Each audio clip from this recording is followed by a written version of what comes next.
तो last episode के and पे हमने देखा था कि सेक्टर मास्टर जो था अपने एल्डर्स को वहां पर बता रहा था कि तुम लोग यहाँ पर चाहे इसको जैसे भी जस्टिफाई करने की कोशिश करो, लेकिन ये बात तो बहुत ही बड़ी इंसल्ट की बात है कि हम लोग एक लड़के के हाथ से हार मान गए। एक डीमन स्कीमिंग सेक्टर का लड़का यहाँ पर आता आकर हमारे सो थीरियल स्टेज के एल्डर्स को मार डालता और हम लोग डर के मारे उसके सामने घुटने टेक देते हैं, सिर्फ और सिर्फ इस वजह से क्योंकि वो एक मॉन्स्टरस स्ट्रेंथ वाला लड़का है। तो एल्डर उसे कहता है कि सर आप मेरी बात को समझ नहीं पा रहे, आप यहाँ पर करना क्या चाहते हैं? क्या आप चाहते हैं कि आप अपने आप को सेटिस्फाई करने के लिए हमारे सभी के सभी एल्डर्स को मरवा दे? क्योंकि यहाँ पर सभी लोग आपके ऑर्डर्स को फॉलो कर रहे हैं, लेकिन इसका मतलब ये तो नहीं है कि आप यहाँ पर एल्डर्स को मरने के लिए उस लड़के के सामने भेज दें। जैसे वो ये बात करता है, सेक्टर मास्टर थोड़ी देर के लिए वहां पर खामोश हो जाता है। दूसरी तरफ वो देखता है कि ज़ूफैन अभी भी यहाँ पर उसके एल्डर्स को काट रहा होता है। उसका ड्रैगन और ज़ूफैन की तलवार दोनों यहाँ पर उसके एल्डर्स को मार रहे होते हैं। तो सेक्टर मास्टर कहता है कि मैं क्या करूँ, मुझे समझ नहीं आ रही। मैं एक लड़के के सामने घुटने टेक दूंगा तो दुनिया के सामने अपना क्या चेहरा दिखाऊंगा? दुनिया यहाँ पर हमारे पर हंसेगी। वेस्टर्न रीजन में हम लोग कभी भी यहाँ पर अपना चेहरा नहीं दिखा पाएंगे।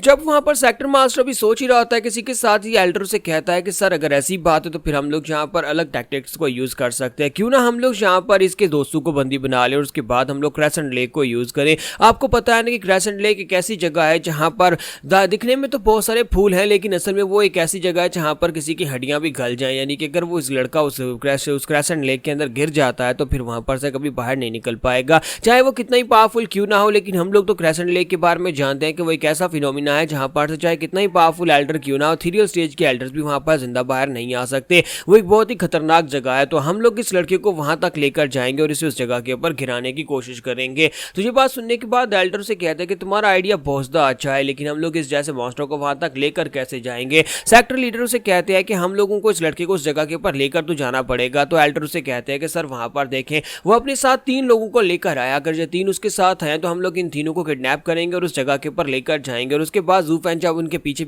इनको बचाने के लिए वहां पर आएगा तो हम लोग ज़ूफैन को उस लेक के अंदर गिरा देंगे। तो सेक्टर मास्टर से कहते हैं कि तुम्हें वाकई में लगता है कि ये लड़का इनके पीछे आएगा? तो एल्डर से कहता है कि सर क्यों नहीं आएगा, ये 3 लोग यहाँ पर एक साथ यहाँ पर आए हैं। तो सेक्टर लीडर से कहते तो फिर इन तीनों में से किसको लेकर जाएंगे? तो वो कहता है तीनों को पकड़ लेते हैं, तीनों ही काफी ज्यादा कमजोर चूजे हैं, इन तीनों को पकड़ना काफी ज्यादा आसान होगा। और साथ ही वो सेक्टर लीडर के कान में जाकर एक बात कहता है। सेक्टर लीडर कहते हैं ठीक है चलो ठीक है, फिर इन तीनों को पकड़ो और यहाँ पर से निकलो। हम लोग पहले जाते हैं और वहां पर जाकर क्रेसेंट लेक के ऊपर जाल बिछाते हैं ताकि ज़ूफैन जब वहां पर पहुंचे तो ज़ूफैन को उस लेक के अंदर गिराया जा सके। जबकि वहां ज़ूफैन जो होता है अभी भी यहाँ पर उनके एल्डर्स को मार रहा होता है। फिर साथ ही वो देखता है कि सभी एल्डर्स वहां पर से भागकर जा रहे हैं। तो ज़ूफैन कहता है कि ये क्या, इन सभी लोगों को क्या हो रहा है, ये लोग आगे आने की बजाय पीछे क्यों जा रहे हैं? तो ज़ूफैन जो होता है वहां पर फिर से कुछ एल्डर्स के साथ फाइट करना शुरू कर देता है। तो इसी के साथ ही नीचे का सीन दिखाता है जहां पर सिक्स प्रिंस बहुत एक्साइटेड हो रहा था, कहता है कि देखो मेरा रोल मॉडल यानी मेरा हीरो जो है किस तरह से यहाँ पर फाइट कर रहा है। और साथ ही वो लियू फेंग से कहता है कि लियू फेंग तुम्हें क्या लगता है कि ये सभी लोगों को मार डालेगा?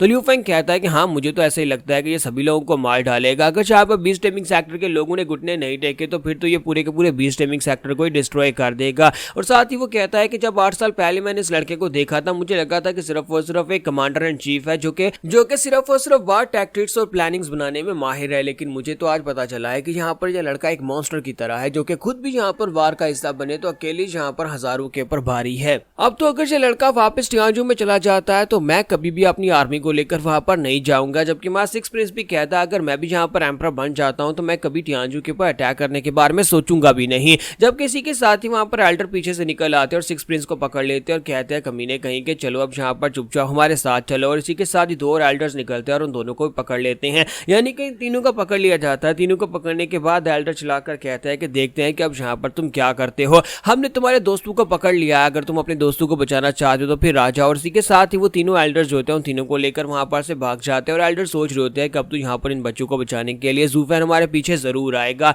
और जैसे ही वो लोग वहां पर से जा रहे होते हैं हमारा ज़ूफैन उनकी तरफ देख तो रहा था, लेकिन साथ ही वहां से पीछे मुड़ जाता है और कहता है कि इस बात से क्या फर्क पड़ता है कि तुमने इन तीनों को पकड़ लिया, इनके साथ जो भी करना चाहो कर सकते हो, वैसे मैंने लोगों से कहा था कि मुझे इनकी कोई परवाह नहीं है। और साथ ही मैं ज़ूफैन कहता है कि मुझे पता है कि तुम लोग मुझे यहाँ पर फंसाने की कोशिश कर रहे हो, तुम किसी जाल में मुझे फंसाने की कोशिश करने वाले, उसी वजह से तुम उनको जिंदा पकड़कर लेकर जा रहे हो। फिर साथ ही ज़ूफैन कहता है कि मेरे जैसा कोई इंसान तुम्हारे जाल में बिल्कुल भी नहीं फंसेगा, कोई बेवकूफ ही होगा जो तुम्हारे जाल में फंसे। फिर साथ ही वो लिटिल फेरी से कहता है कि आप बताओ कौन सी डायरेक्शन में जाना है। तो लिटिल फेरी भी उसी डायरेक्शन में आगे इशारा करती है। तो ज़ूफैन कहता है कि ये क्या, जिस डायरेक्शन में वो एल्डर्स मेरे तीनों दोस्तों को पकड़कर लेकर गए हैं ये भी उसी तरफ का इशारा कर रही है। अब ये क्या बात हुई, यानी कि मुझे भी उनके पीछे ही जाना पड़ेगा। तो यहीं पर से नेक्स्ट सीन क्रेसेंट लेक का दिखाया जाता है कि वहां पर नीचे फूल होते हैं और उसके अंदर पिलर्स होते हैं और सेंटर में एक स्टेज होती है जहां पर सेक्टर लीडर खड़े होते हैं और सेक्टर लीडर कहते हैं कि एल्डर्स वापस आ गए या नहीं, तो वो कहते हैं सर वो अभी तक वापस नहीं आया। तो फिर साथ ही वो कहते हैं और ज़ूफैन कहाँ तक पहुंचा, क्या वो उनका पीछा कर रहा है?